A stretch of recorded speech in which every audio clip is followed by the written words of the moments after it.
Hey, I'm Mike Gillette, talking about persistence and the right question.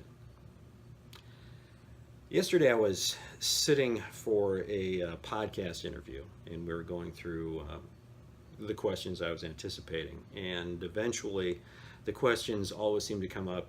Hey, Mike, you were in Guinness World Records. Yes. What did you do? And then I'll answer that question. Mike, you're in Ripley's, believe it or not. Yes. What is it that you did? And the question is always centered around what was the thing that you did, the crazy reckless stunt.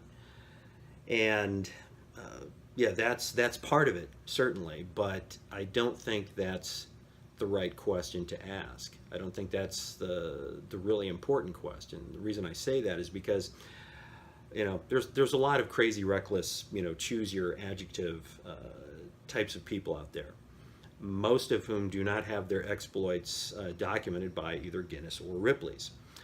So with that in mind, I believe that the important question, the real question, the right question, is how did you get what you did in Guinness?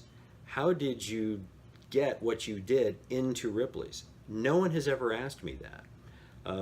And the criticality of that question is this. If we look at the ratio of effort, the ratio of planning, the thing that I did for Guinness was over in 60 seconds exactly. The thing that I did for Ripley's was over in, maybe a second and a half. Once the action started. So is that the important part?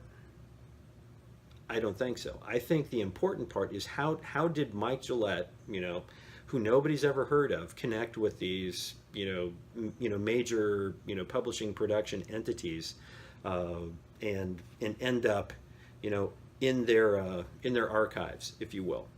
That's what I think the important question is, because in finding out more about the answer to that question, you'll see where the real work was done. The real work was not how did I survive those two incidents. It was how did I get to the point where I was in communication with those entities.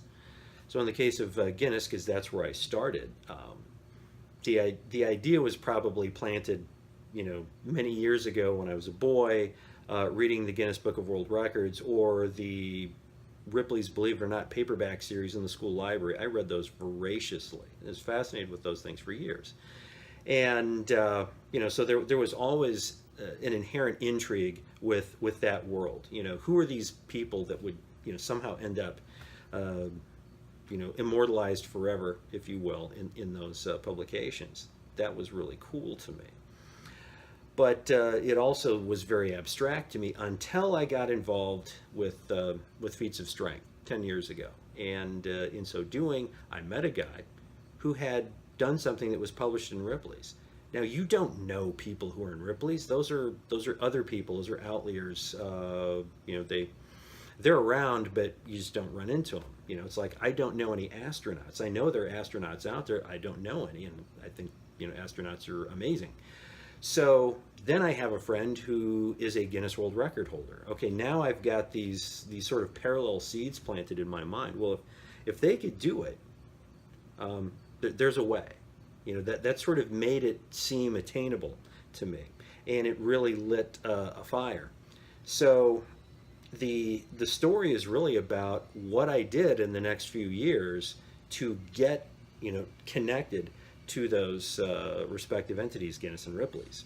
And in the case of Guinness, it was multiple attempts at submitting a world record idea and multiple rejections. And all of those rejections were punctuated with, we cannot sanction an activity that would be this inherently dangerous, this potentially injurious to you.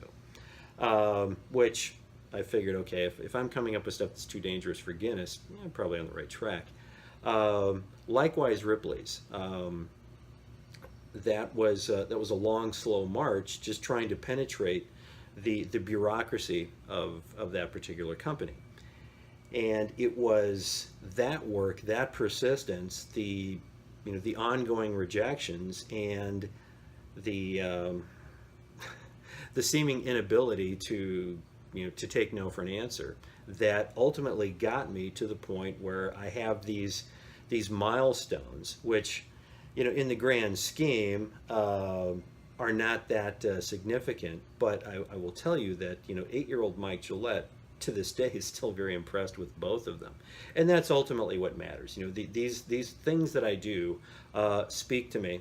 I hope that on some level they serve as encouraging metaphors to others, but I wouldn't do them if I wasn't deriving some sort of inherent satisfaction from them, which I do, and which is why I continue to look for ways to push my own personal envelope to this day, which is why I have subsequently promoted a couple of ideas to Guinness, which have been shot down. I'm not done yet. It's persistence that gets you most things in life. It's the ability to just hang in there. It's persistence that got me over some pretty significant physical injuries over the year. Just the complete focus on how I want things to be, and a non-focus on the things that stand in my way. Just slicing through all of that undeterred, with a clear vision of what it is that I want, what I hope I can impart, to you, what I can share with others is the criticality of persistence. Not to the point where you're stupid, not to the point where you may find that if you would just sort of change approaches, you might find a more efficient path, but that raw desire, with the ferocious work ethic, that combination right there, when you really get that persistence, that's world-changing stuff, changing your world, making your world more amazing. Persistence, and don't forget the importance of the right question.